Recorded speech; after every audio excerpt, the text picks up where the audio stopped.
got that lightning inside me, son of a god. I'm like a titan that's rising, oh, just you watch. I'm stepping into fate, there is no time to waste. I've got that lightning inside me, this is how legends are made.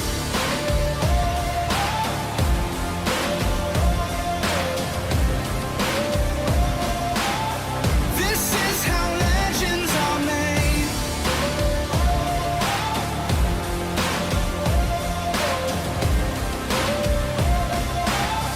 This is how legends are made. What's up, everyone? Welcome into the Round 6 podcast. We are your hosts, Keaton Cordell and Jake Smith, coming to you from Fort Worth, Texas and Denver, Colorado. What a week. I say it every week, but I really mean it this week. What a week do we have here for the UFC? It's UFC 281 Fight Week. This is a card that I have been looking forward to since they announced that Izzy was fighting Alex Pereira. That's just a huge matchup for combat sports, not just for the UFC. Obviously, they have fought each other in the past and they have history, so it makes it that much more special. But we've also got Carla Esparza defending her title against the former champ Zhang Weili. And the people's main event, you want to talk about a fight, we've got Iron Mike Chandler going up against the Diamond Dustin Poirier. This card is insane. Last pay-per-view, I should say, UFC 280 was absolutely wild. But I think that this card tops UFC 280. And for me, I'm looking for this to be fight of the year this year. I think this card has so much to offer. There's so many fights up and down the card. Obviously, you've got the 3 fights at the top, but everywhere along the card, through and through, you've got talent, you've got star power. This card has it all. Jake, I know that there's just an unlimited amount of fights that I'm looking forward to, but I'm curious to get your thoughts. What fights stand out to you? What fights are you really looking forward to? And are there anyone, is there anyone that you think is kind of flying under the radar this week that deserves a little bit of a spotlight? Yeah, I mean, first and foremost, it feels weird that you and me are sitting in our homes right now with an Israel Adesanya card coming up. We've been to his last 2 title defenses, so it would only have made it right to go to the 3rd in a row, but sadly, here we are in Denver and you in Texas. We're not in Madison Square Garden this week. But that fight is going to be insane. I am so excited for that one. I think Izzy is going to prove that he is the most dangerous striker in the UFC. At the same time as I think Alex Pereira is going to show Izzy why he's not best striker in the UFC. But we're going to have to wait till Saturday to see what happens. And then in terms of what fight I'm looking forward to the most, it's the people's main event. If you're putting Michael Chandler on a UFC fight card, I mean, I am head over heels ready for this fight. Michael Chandler's fighting, I'm ready for it. And Dustin Poirier, of all people, I mean, there's nobody I want to see Michael Chandler fight more than Conor McGregor, and one below that is Dustin Poirier. I was excited for the Gaethje matchup with Michael Chandler. Poirier is one step up. This is a banger of a fight. I don't see this one going the distance. I'm just super excited for this card. Yeah, I could not agree with any of that more than I do right now. And I think you bring up a really interesting point about us having been to every single Israel Adesanya fight of the 2022 calendar year.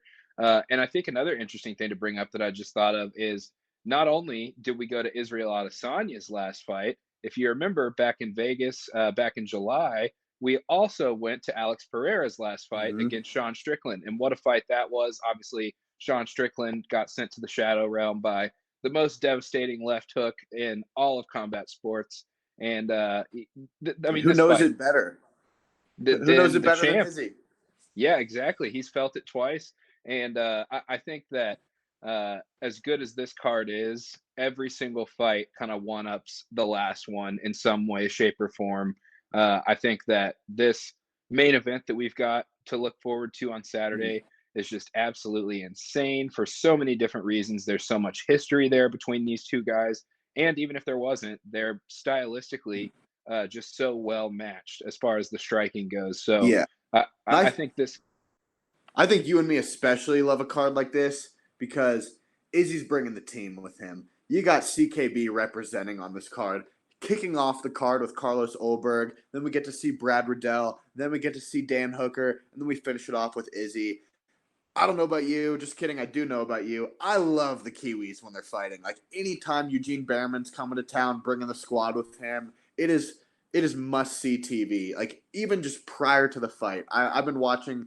They were on Ariel Helwani all week. They had a sit down with Megan Anderson. I mean, it's it's just must watch TV when CKB comes to a fight card and they're headlining MSG in New York. Like it's just a cool experience in my opinion.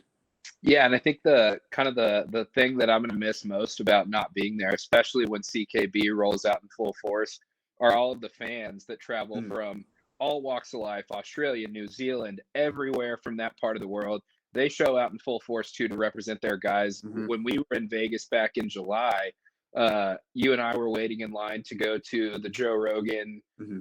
stand-up show, and we just like happened to be either in front or just behind some guys in line that had just gotten there from Australia to support Israel Adesanya, and those guys are so much fun. Like what's Oh funny about yeah. that too, if you remember those same guys that we saw in line to go to Rogan, they were sitting one section over from us in the Hmm. bowl in T-Mobile Arena, and the entire night they were just going nuts. I mean, just slamming beers, going Hmm. crazy. The Oh, energy in an arena when the Kiwis fight is unmatched. and that card had Volkanovski on it as well. So I mean, It's a good it point. was Australia, New Zealand, just everywhere for that card. Which sadly this one's missing, but I mean they have everybody still. They've got the whole CKB squad. It's just barely missing Alex. Yeah, yeah, exactly. And how can you leave Eugene Behrman out of the mix here? I know you feel the same way as I do. A lot of people out there may or may not be familiar with Eugene Behrman, the head coach at City Kickboxing, Mhm. but Eugene is the OG as far as I'm Oh yeah. concerned. He's one of my favorite head coaches, especially one of my favorite foreign head coaches. And I love Mhm. anytime Eugene's in the corner. So we have a lot to look forward to this weekend.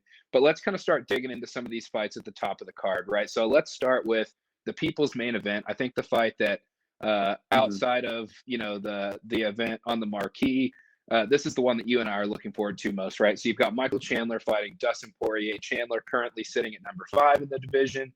Dustin currently sitting at number 2 in the division. We'll get into our bets here shortly, but I'm kind of curious to get your thoughts on, some preliminary predictions. What do you think stylistically is going to happen? What strategies do you Mhm. think are going to be employed by either of these guys? Obviously, you're the one with the just wealth of MMA knowledge, so I'm curious to see your perspective on this fight. I mean, just watching their interviews, watching what Dustin's been saying in the press conference, all this kind of stuff. I'm looking for both of them to come out hot. Like they are both used to fighting. Like yes, I know Michael Chandler did just get a 3 rounder against Gaethje, but these are two main event fighters. These are two guys that are very used to pacing themselves for 5 round fights, and even within those 5 round fights, still come out ready to brawl, ready to throw down hard for 5 rounds. So now that both of them know that they have 3 rounds coming into this, I mean, I'm looking for an absolute slugfest. And Dustin Poirier more than anybody is the guy who's going to oblige what Michael Chandler brings to the table, which is pressure and, I mean, pretty much just forward pressure and a lot of explosive power. And if anybody can take that, it's Dustin Poirier, and he will give it right back. So to me, I think this fight really comes down to who has the better chin. If they do, and you'll see this with our bets, if they do both have a good chin, I can see Dustin Poirier more than likely getting the decision just through purely his boxing, because I don't think Michael Chandler's going to want to wrestle and take this to the ground just because he's a people pleaser. He likes to fight. This is MSG. Here's a cool stat actually. Michael Chandler has fought twice at Madison Square Garden and has never once not left in an ambulance. Every time. Last one was Justin Gaethje, and clearly he left in an ambulance after that one. So I'm looking for him. You don't want to say that, but somebody's leaving in an ambulance after this fight is all I've got to say. Yeah, and I don't. Obviously, like you said, you don't necessarily want to say that, but it's not like we want him to leave in an ambulance in a bad way, right? Like you want him to go out there, leave it all on the canvas, Mm-hmm. and obviously both be safe at the end of the day. But if your guys are leaving in an ambulance, especially someone that doesn't get knocked out, it means that they just went through an absolute war. And I think you're absolutely right. We're going to get that on Saturday. Chandler said in the press conference yesterday that he's the most entertaining fighter in the world, and I'm inclined to agree with that, quite frankly. Absolutely. If you think of all of Chandler's fights throughout his time in the UFC, every single one of them has been exciting.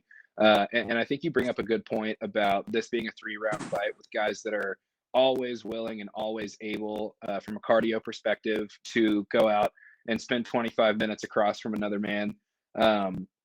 For a lot of reasons, I think this fight in some ways mirrors the Chandler versus Gaethje fight. Obviously, both of those guys, Gaethje in particular, is also willing and able to go stand and trade for 25 minutes. And we saw exactly what we got out of that fight. And I think we're going to see a lot of similarities in this fight on Saturday. So I am super excited about that one.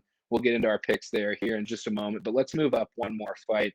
Carla Esparza and Zhang Weili. So to me, personally, both from a betting and a picks standpoint, I think Zhang Weili is going to go out there and have a night, and I think that belt's going back to China.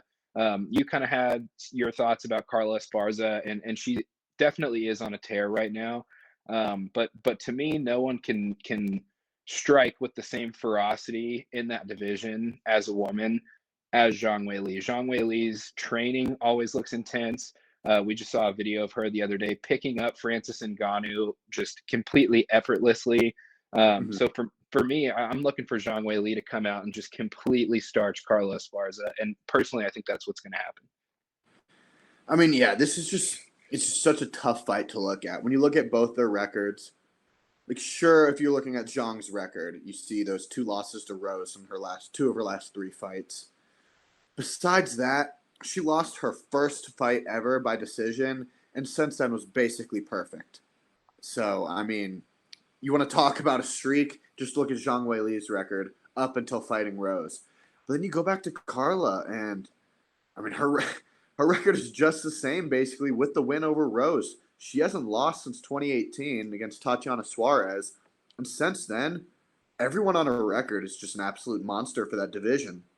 Virna Jandiroba, Alexa Grasso, Michelle Watterson, Marina Rodriguez, Yan Xiaonan, and Rose Namajunas. Like, that is a killer's row for that division. So, like, I know what you're saying. Zhang Weili is, I mean, one, she's training with Cejudo, so her wrestling's going to be on par.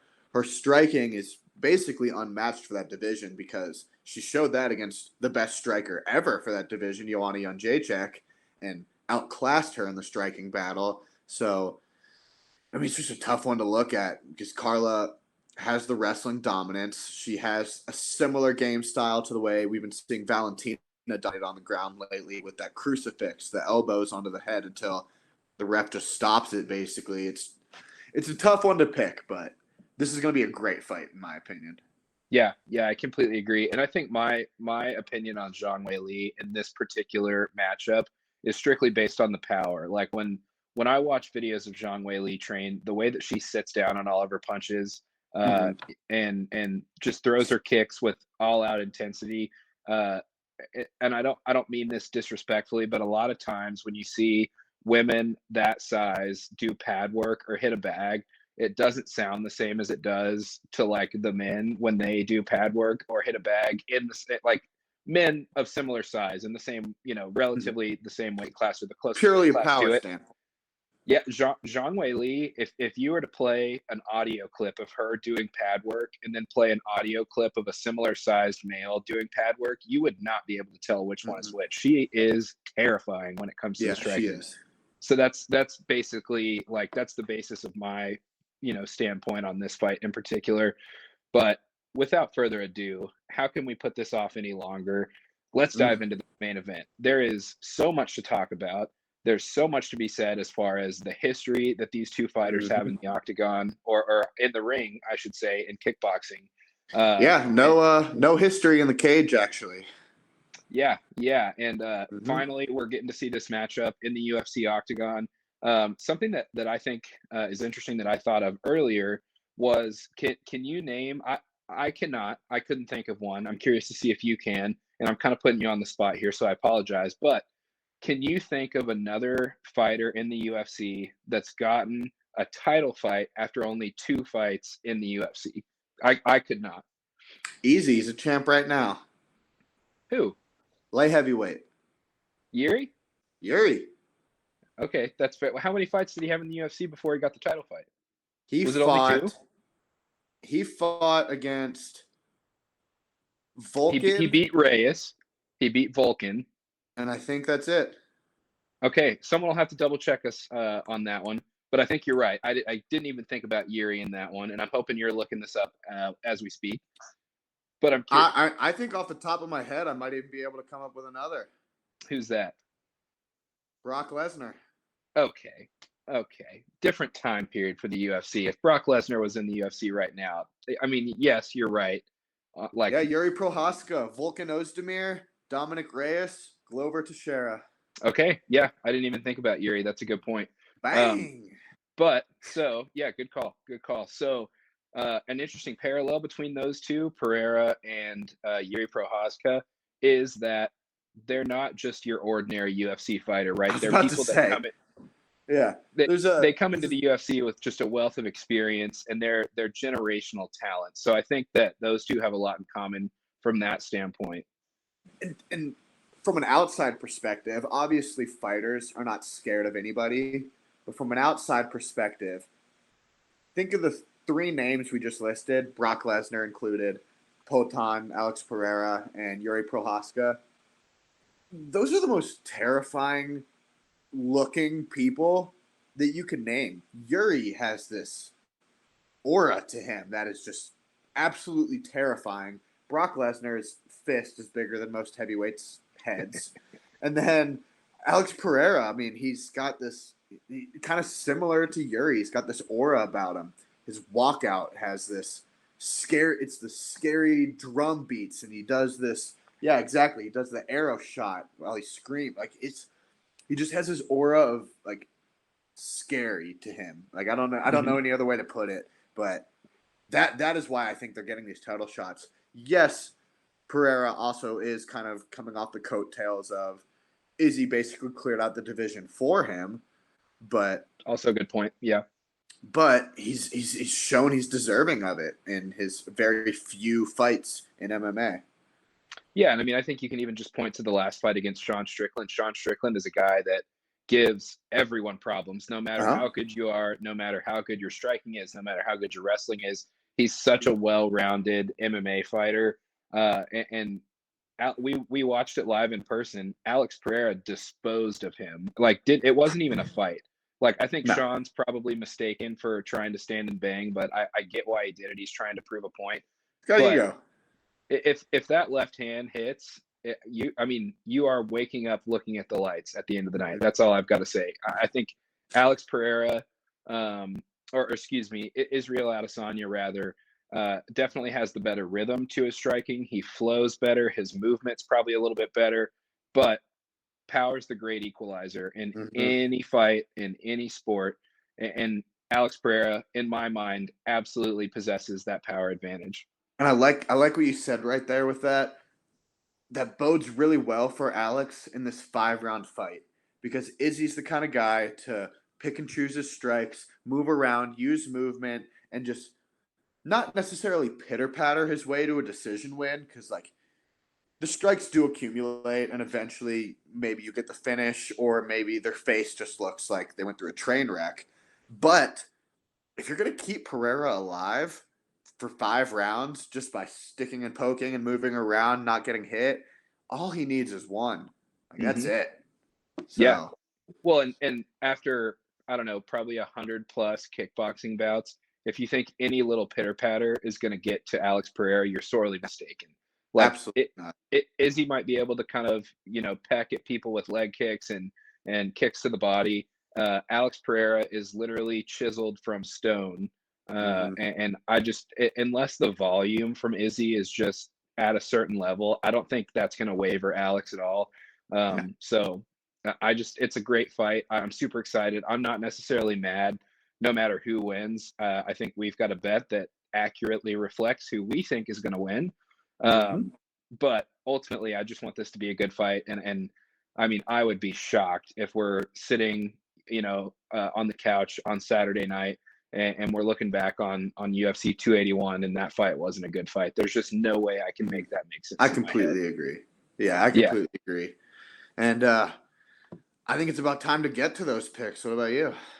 I'm all for it. I'm all for it. I love I'm the picks. ready. It's our favorite time of every single podcast. Mm-hmm. So, kind of like we did with UFC 280, we threw a ton of picks out there, and not entirely dissimilar to UFC 280. I really feel confident in a lot of these. I think we said it last week, but one of us says that every single week. But I really feel that way this week, just by myself when I was looking at these picks, or kind of trying to put a slate together when we were going to discuss picks. I really felt good about all the ones that I found, and then you threw some out there that were just incredible. So I think the two of us really put together a hell of a slate for the round six faithful. So without further ado, let's get into it. This is the first of two slates of picks of the week. Whew. So leading off, we're going to start at the top of the card. The man, the myth, the legend, We Alex got off. Pereira. Yeah, we're getting off Give to it to this me. one hot, aren't we? Give it to Throwing me. our Alex cards Pereira out. money line. Yeah, you got to. You got to with a card like this. Alex Pereira money line plus Mm. 180. Lock it in. I think that Alex Pereira goes out there and gets the win. His power is the great equalizer. Mm-hmm. And really, since this fight got announced several months ago, I've been saying Alex Pereira. And I think there's a little bit of recency, or people might be inclined to say that there's recency bias there, given his last outcome against Sean Strickland. But for me, I've been trying to follow Alex Pereira as much as I can for like the last 2 or 3 years, knowing that eventually this fight between Pereira and Izzy was going to happen at some point, and I'm all over Alex Mm-hmm. Pereira here. And I think you might have started off, a couple months ago, Jake, thinking that Izzy might get it done, but I think with the benefit of time and having seen what Alex Pereira has done over the course of this camp, you kind of came around and ended up agreeing with Mm-hmm. me on this one. So I'm all over it. Give me Alex Pereira. Yeah, I mean, I think sometimes in the sport, someone just has your number. And that might just be the case with Alex Pereira and Israel Adesanya. Alex is the ghost of Izzy's past that just will not go away. They showed it in the countdown. After all of Izzy's wins in the start of his career, up until his title fight, Pereira is tweeting out the video of him knocking out Izzy just to say, I knocked this guy out. I knocked this guy out already.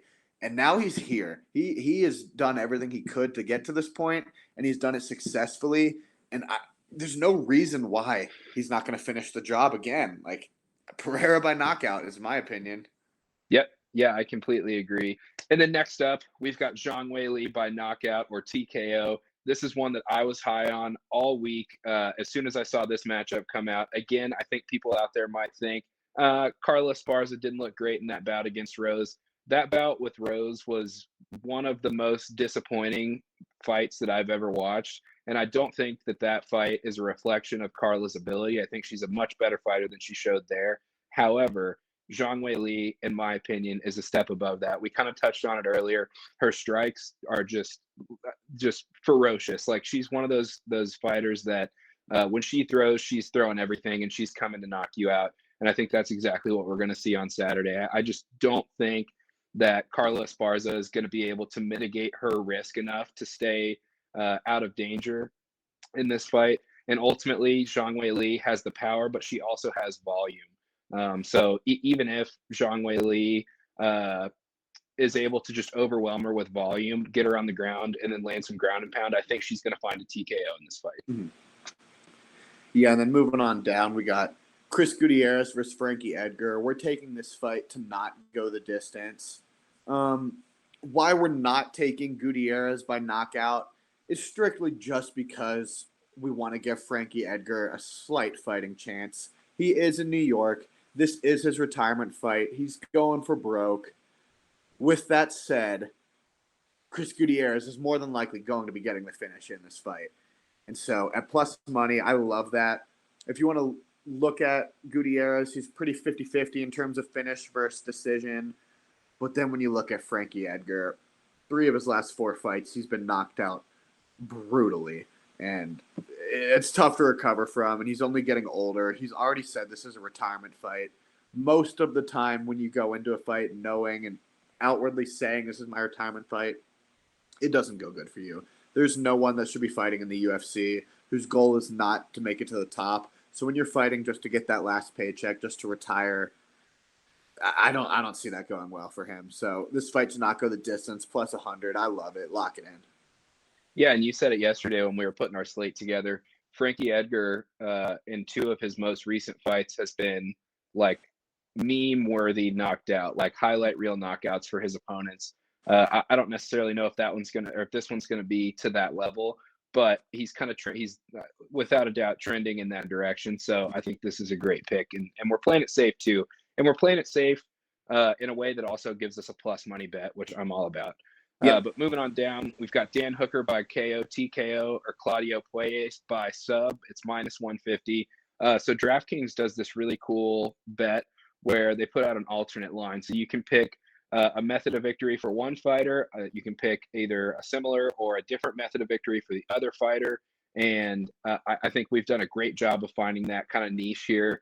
I think Claudio Puelles has a lot of upside. If you keep up with him at all, in back-to-back fights, he's locked up a knee bar, which is absolutely wild for the UFC. He's a submission ace, and then Dan Hooker is just Dan Hooker. He's a vet. He's as tough as they come, and he's always down to go in there and trade with anyone in the division. So I love that Dan Hooker's fighting up at his natural division back at 155 too. So for that reason, I think this is a really good play.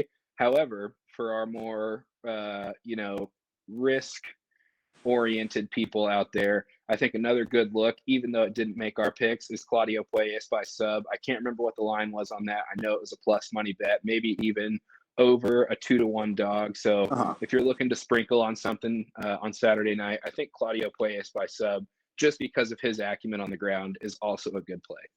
Yeah, I completely agree. This is one of those grappler versus striker battles, which is why I love this pick too, because if we see Puelles shoot, get the takedown, there's a high chance he gets a submission. But Dan Hooker is known for his knees up the middle, especially when people are shooting. Those things are lethal. So I can see Dan just sitting back waiting for the shots and just knee, knockout. Easy. So this pick's great for that. Yeah, I could not agree with that more. Getting into our second slate of picks of the week. This is moving on down the card a little bit. Jake, this is one that you are really high on. You're a huge Brad Riddell guy. I love Brad Riddell. I think he brings a lot to the table in this fight. So we've got him by knockout or decision at plus 105. Again, keeping the plus money rolling. And I think Renato Moicano is a great fighter. I think he brings a lot to the table. But you said it best the other day. Brad Riddell has his back up against the wall right now. He's desperate for a win, and I think he's going to go out there and fight like he wants to win. So for that reason, I think knockout is a great play. But we're also giving Renato Moicano the benefit of the doubt because he is a durable fighter, and throwing the decision in there as a double chance. So plus 105, give me Brad Riddell all day. Yeah, and Brad Riddell is one of the best strikers in the UFC. He's one of the guys that came in with a Muay Thai background. He's fought some of the best in the world in Muay Thai. Used to train with Rafael Fiziev, so his striking is just on par with all the guys out there in Tiger Muay Thai.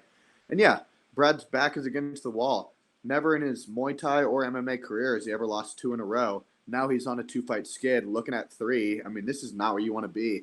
And then we don't have Izzy on here, and that's maybe because of who he's fighting, and as well as he's already at the very top, so it's not like this hit him as much. But if you're looking at our bets, we have all 3 of the other CKB guys in here, and I think something about their camp this time changed it for them, especially Brad and especially Carlos, who you see later on here.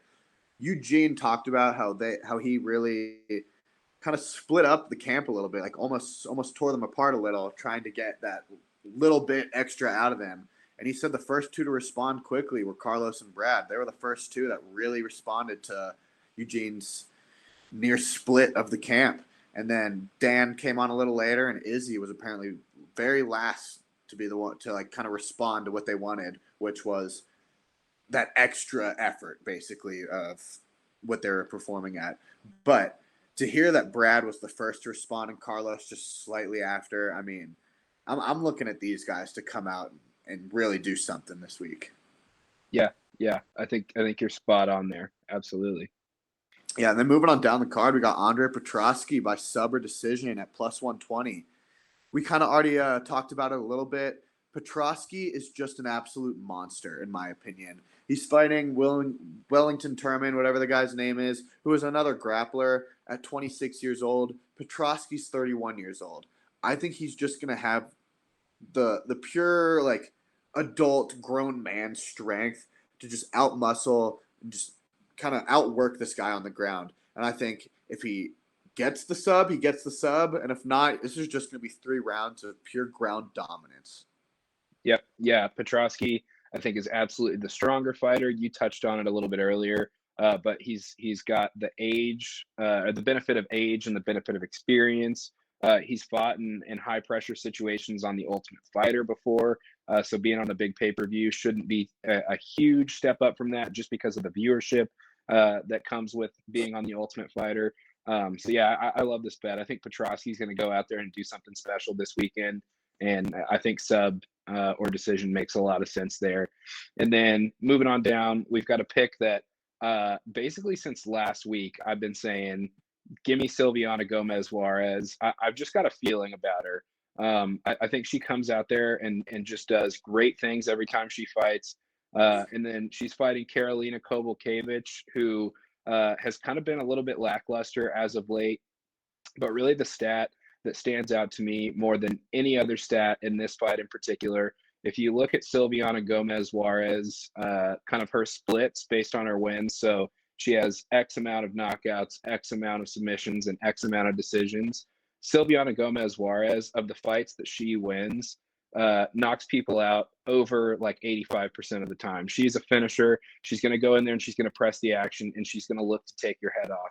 And for that reason, I think she stands a lot to gain in a fight against a girl who tends to be a little bit decision heavy. I think Karolina, over the course of her career, has somewhere in the neighborhood of like 12 decisions, win or loss, and only a limited number of fights.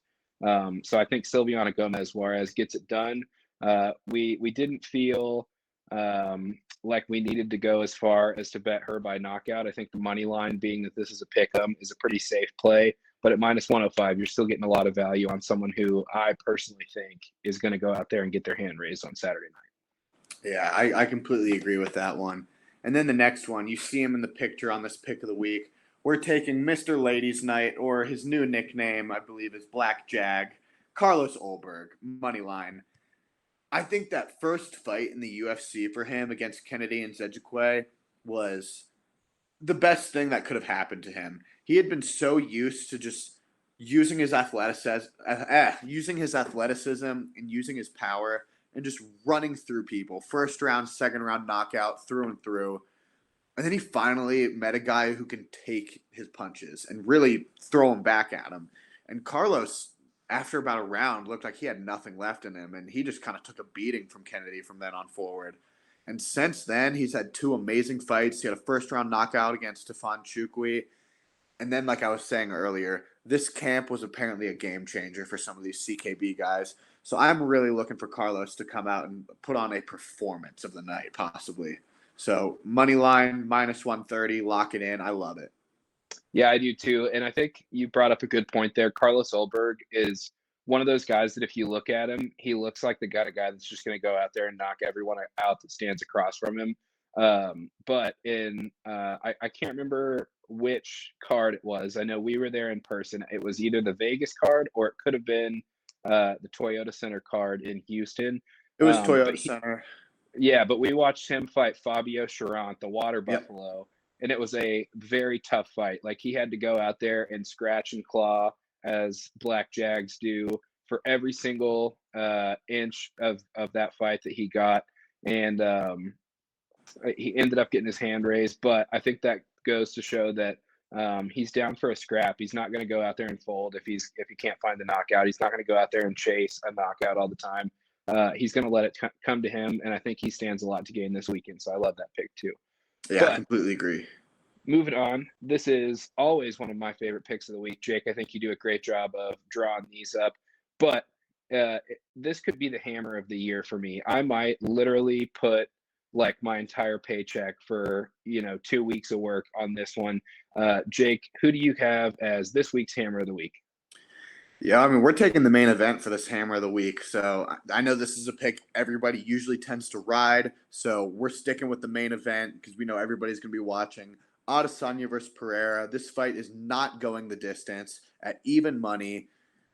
I mean, somebody's getting knocked out cold in this fight, in my opinion. In a lot of people's opinions, the fact that it's at even money, I think Izzy is either getting starched again by that left hand, or Izzy is just going to put on an absolute masterclass of striking, movement, maybe get a takedown, maybe get a finish on the ground. He might get the submission.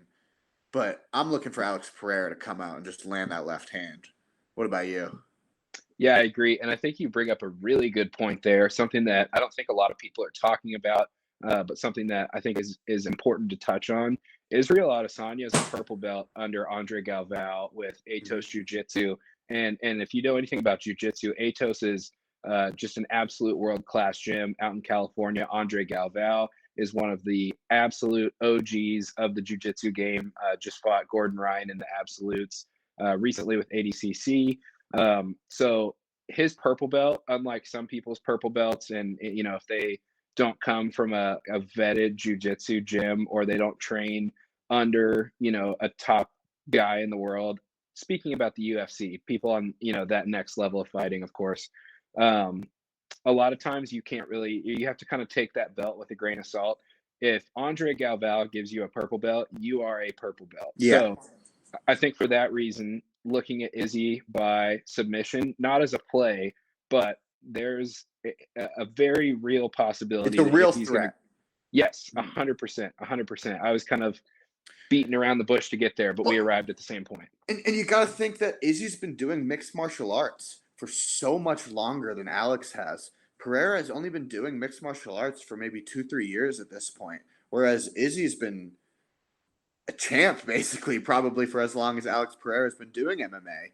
And Izzy's had a lot of fights like Jan Blachowicz, like Robert Whitaker, where he's had guys that are pretty dang good grapplers. So a lot of his camp is focused on that grappling. And then knowing he has this guy who has already, one, outclassed him to a decision win in their first fight, and then two, knocked him out in the second, why would you want to stand with him?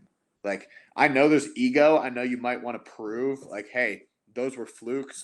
I'm the champ. I'm the real striker now. And if that's the case, Pereira by knockout all day. But Izzy could be smart and get this takedown and finish by sub. So I love this pick. Yeah, I don't see this fight going the distance. Yep, I am all in on your hammer of the week this week.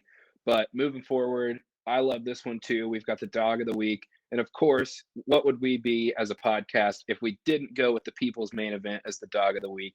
So we're going with another alternate method of victory, double chance. We've got Poirier by decision or Mike Chandler by knockout at plus 120. I think these are the two picks you have to ride with. If both of these guys' chins hold up, just like you said, Jake, I think that I'm inclined to believe that Poirier gets a decision. If they don't, give me Chandler by knockout. So this is not only a great dog pick, but it's a safe play too, even if you don't take it for what we've taken it for as the dog of the week. If you just want to throw this in with your picks, I think it's a super smart bet to take here. Yeah, I mean, like you just said, Poirier, yes, he has the knockouts on his resume. He's got some great knockouts, especially Conor McGregor most recently. But Poirier tends to just outbox you to a finish. Max Holloway, Justin Gaethje, although I think he did end up getting the finish in that Gaethje fight. But when you watch most of his fights, he will outbox you to a decision. And then Chandler does not. That is not what Chandler does. Chandler is looking to send your face to the moon. And if he doesn't do that, he will probably lose a decision, and a very awesome decision at that. So, I mean, this is a great pick for that. Yeah, I could not agree with that more. And then, of course, on a big pay-per-view card, we had to draw up two big parlays here. So we've got a favorites parlay that we'll go ahead and get started with here. We've got, one fine young lady that we have not talked about yet on the show today. But in the favorites parlay, we're going Zhang Weili money line, Andre Petrosky money line, and I'm super high on Erin Blanchfield, so we're taking her money line. You got a 3-pick parlay, pays 148. If you don't know a lot about Erin Blanchfield, she is one of the youngest fighters on the UFC roster. She brings a ton to the table in the wrestling department. We just saw her finish her last fight out with a high elbow guillotine, which is super impressive for a fighter that age. I think she's fighting from an experience standpoint. I think she's fighting years ahead of her age. And even though people might look at Molly McCann and she's got all the hype in the world behind her, Dave Portnoy and Barstool is backing her. And just because she tends to fight alongside Patty Pimblett a lot, I just don't think you can discount what Erin Blanchfield's done in her short career so far. And she's a super heavy favorite, so it makes all the sense in the world for a parlay. Yeah, I absolutely love this parlay. Zhang Weili and Andre Petrosky, like we've already talked about, we're looking at their money lines very highly. And then, yeah, Erin Blanchfield. I think Molly McCann has that elbow strike, and that's basically about it. Like, she's a pressure fighter. She can take a beating, but that's not always a good thing when you can take a beating, especially from somebody fighting Erin Blanchfield. She might take a beating and not be able to land that elbow, So, yeah, I love this. Yeah, absolutely. And then this last parlay is kind of a unique take on a parlay for us. We haven't done one of these before, but I really like it because we tend to love these double chances, right? But so the first leg of this parlay is Matt Frivola by decision or Otman Azaitar by knockout. So I think it's an interesting story how we kind of arrived at this one. So if you look at on DraftKings, it has lines for like methods of victory, but it has to be exact, right? So it gives a line for finish only, and it gives a line for decision only, and it gives you lines for both fighters. So one thing we noticed was if you look at those two lines separately, the decision only line was in favor of Matt Frivola. The finish only line was in favor of Otman Azaitar. So just kind of reverse engineering some picks that Vegas already has out there. We kind of arrived at this double chance, and I think this one is solid. Yeah, I mean, and when you look at Otman Azaitar, 13 wins, 10 of them by knockout. So even like Frivola's only chance in this fight is to really hold him down and kind of wrestle his way to a decision, which we see happen all the time in the UFC. It's not like that's unlikely to happen. But Azaitar by knockout, and he's 13-0. He's undefeated. I'm looking at him to really put on a show at MSG, just like a lot of these guys are wanting to do. He's coming for the finish. Yeah, I couldn't agree more. And then the second leg of this parlay, Carlos Ulberg by knockout or Nikolai Negumereanu by decision. I think this is another great double chance to throw in there. Both of these obviously being the alternate line double chances that I referenced earlier. But I think kind of in a similar fashion, if Ulberg comes out there and gets a win, there's a very high probability that he's going to knock Negumereanu out. Negumereanu obviously has spoiled a few parties as of late. So I think that there's definitely a chance that if he wins this fight, he wins it by decision. I don't see Carlos Ulberg getting knocked out here.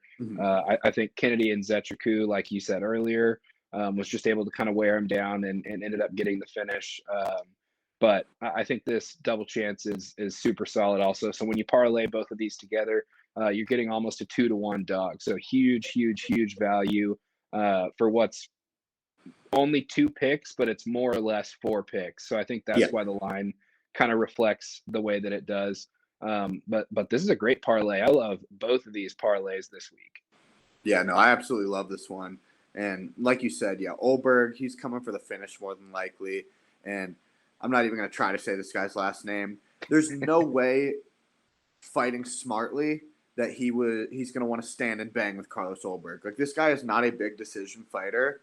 But with that being said, he is only 6 feet tall to Carlos Ulberg's 6'4". Like, there's no way he wants to turn this into a standing battle, especially with the kickboxing pedigree of Carlos Ulberg. So if he wants to get the win, it's got to be by decision. And if he's got an ego enough to stand up with Ulberg, he's getting dropped. Yeah, I could not agree with any of that more. But so those are our picks, the round 6 picks for UFC 281. Obviously a massive slate. They'll get posted on Instagram either tomorrow or Saturday morning. More likely tomorrow, though, so that y'all can get those early lines in. But as always, ride with round 6. Use the hashtag #BetWithRound6 if you are playing our picks, and give us a tag on Instagram. Bless you, and give us a tag on Instagram if you're betting with us, and you might see yourself on the page. But I mean, UFC 281.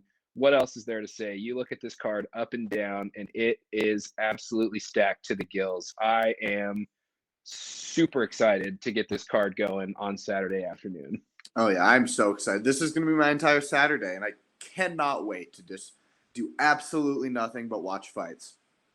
Yeah, and great fights at that. It's not just any other Saturday. This is, I might have mentioned this earlier, but I think for me, I'm looking for, in a month and a half, 2 months from now, I'm looking for this to be fight of the year. If I had an early prediction fight card of the year, if I had an early prediction on that, give me UFC 281. I think this card is going to be an absolute banger. I think this card has two very, very easy candidates as well for fights of the year. If the main event doesn't do it, I mean, Michael Chandler's already probably winning fight of the year right now. Or I guess not. That was last year's, wasn't it? The Gaethje one, I guess. Yeah, that was this time last year. Yep. So Michael Chandler's probably looking to redo it, I would say. And against Dustin Poirier, there's no better opponent for that. So I mean, this card's got two fight of the year candidates on it alone. So. Yeah, and who knows what might happen with all of the other fights on the card. But guys, I think that about does it for this week. This has been another edition of the Round 6 podcast. Go follow the Instagram at Round 6 Pod. Remember, we're on Spotify, so if you don't want to give us a watch on YouTube, give us a listen on Spotify, and go subscribe to the YouTube channel. Give us a like, give us a follow. We're going to be here to stay. So we're hoping you guys are enjoying the content. I think the picks this week are off the charts. I think the card this week is off the charts. Jake, you have anything else before we sign off? No, I'm just ready for this fight card, man. Tell me about it. I cannot wait. But like I said, this was another edition of the Round 6 podcast. Until next time, you guys have a good one. Enjoy those fights.